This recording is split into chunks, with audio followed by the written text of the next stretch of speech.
আসসালামু আলাইকুম। আজ আমি একটা চকলেট কেকের কীভাবে ডেকোরেশন করেছি তা শেয়ার করব। আর এই কেকটা অর্ডার করেছিল একটা ভাইয়া। ভাইয়া হচ্ছে দেশের বাইরে থাকে। আর ভাইয়া বলেছিল যে কেকটা 1 পাউন্ড কেক মেক করে দিতে। কিন্তু এই কেকটা আমার বানাতে বানাতে প্রায় 1.5 পাউন্ড হয়ে গিয়েছিল। তো ভাইয়া আমার কাছ থেকে আরও আগে আরেকবার কেক অর্ডার করেছিল, কিন্তু ভাইয়া হচ্ছে সবসময় আর্জেন্ট অর্ডার করে থাকে। আমি জানি না আমার কাছে কেন যেন সবসময় আর্জেন্ট অর্ডারটাই বেশি আসে।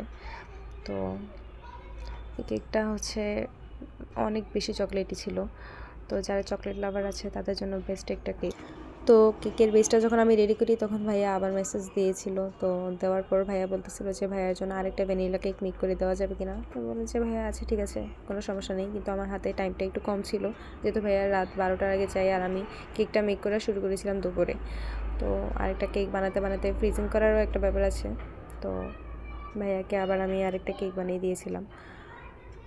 দুইটা কেকই ডেকোরেশন খুবই সুন্দর হয়েছিল আর ভাইয়ারও খুবই পছন্দ হয়েছে। আর এই কেকটা ছিল একটা চকলেট কেক।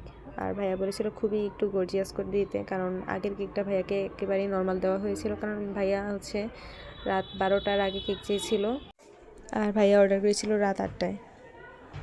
তো এই কেকটা বানায় দেওয়ার সময় আমি অত একটা ফিনিশিং দিইনি, কারণ যেহেতু ভাইয়া একটু গর্জিয়াস কেক চেয়েছিল, তাই উপরটা আমি একটু বেশি করে চকলেট দিয়ে গর্জিয়াস করে দিয়েছি। তো আমি এখানে উপরে কিটক্যাট আরও অন্যান্য চকলেট দিয়েছি। কেকটাকে আর একটু গর্জিয়াস করার জন্য আমি কেকটার মাঝে আমি কিছু চকলেট গ্রেট করে দিয়ে দিয়েছি, যার কারণে কেকটা দেখতে আর একটু বেশি গর্জিয়াস দেখা যাচ্ছিলো। এখানে কেকের ওজন হচ্ছে 1 পাউন্ডের চেয়ে একটু বেশি, 1.5 পাউন্ডের কাছাকাছি। আর এই হচ্ছে কেকের ফাইনাল লুক।